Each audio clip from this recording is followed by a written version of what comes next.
On ne sait même pas par où commencer en fait. Qu'est-ce qui vous a frappé dans ce drame, Philippe? Est-ce que c'est le fait qu'il soit migrant et clandestin? Est-ce que c'est ce différend lié à l'alcool et le fait qu'il ait demandé à ces gens d'arrêter de boire? Comment vous qualifiez ce qui s'est passé? Ben d'abord, on se demande ce qu'il fait en France. Il est afghan, il est migrant, il est réfugié. Et ensuite, pour vous répondre, je dirais que il représente le condensé allégorique en quelque sorte de tout ce qu'on voit en ce moment et de tout ce qu'on a vu cette semaine. Il porte le camis. En fait, il porte la tenue du prophète, tenue du 7e siècle. C'est tout un programme. Ensuite, il attaque au couteau. Donc, le mode opératoire, il y a 120 attaques au couteau par jour. C'était pas le cas lorsque j'étais gosse. Et enfin, il attaque à cause du Ramadan pour des questions liées à l'alcool. Donc, en fait, c'est la police des mœurs. Il fait la police des mœurs. Il exerce une mission de police culturelle. Alors, allons plus loin. Si on fait la synthèse de ce qui s'est passé cette semaine, à Montpellier, une jeune fille est lynchée parce qu'elle veut s'habiller à l'européenne, dit-elle, dit la mère. Et à Viry-Châtillon, un jeune homme meurt parce qu'il voulait discuter avec une fille. C'est-à-dire, en fait, ce sont des transgressions, des codes vestimentaires, des codes sexuels par rapport à la charia. Donc, en fait, la charia, petit à petit, ça a été dit cette semaine d'ailleurs, vous l'avez souligné dans un éditorial remarquable hier, la charia arrive en France. Les Français ne savent pas ce que c'est que la charia, mais ils vont comprendre. La charia, c'est un code, c'est un ensemble de codes, une manière de vivre, c'est un art de vivre. Et moi, je dirais ceci, les signaux se multiplient.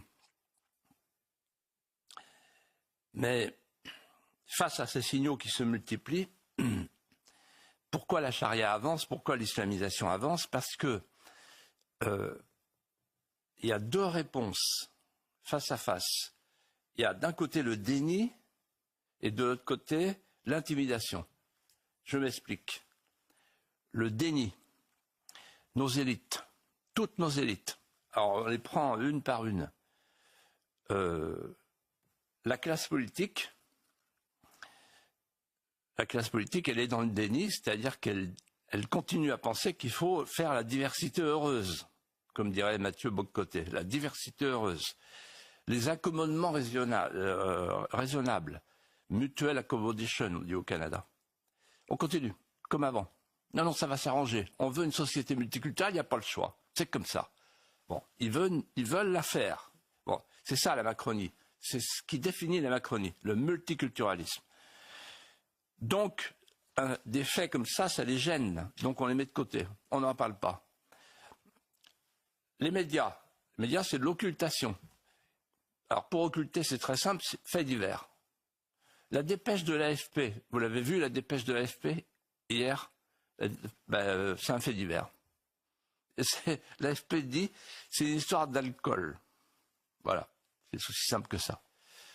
Donc l'occultation. Ensuite, l'état de droit, les juges, vous avez vu que la procureure a fait le minimum. Et donc les juges, en fait, les juges, le Conseil constitutionnel, pas de référendum sur l'immigration.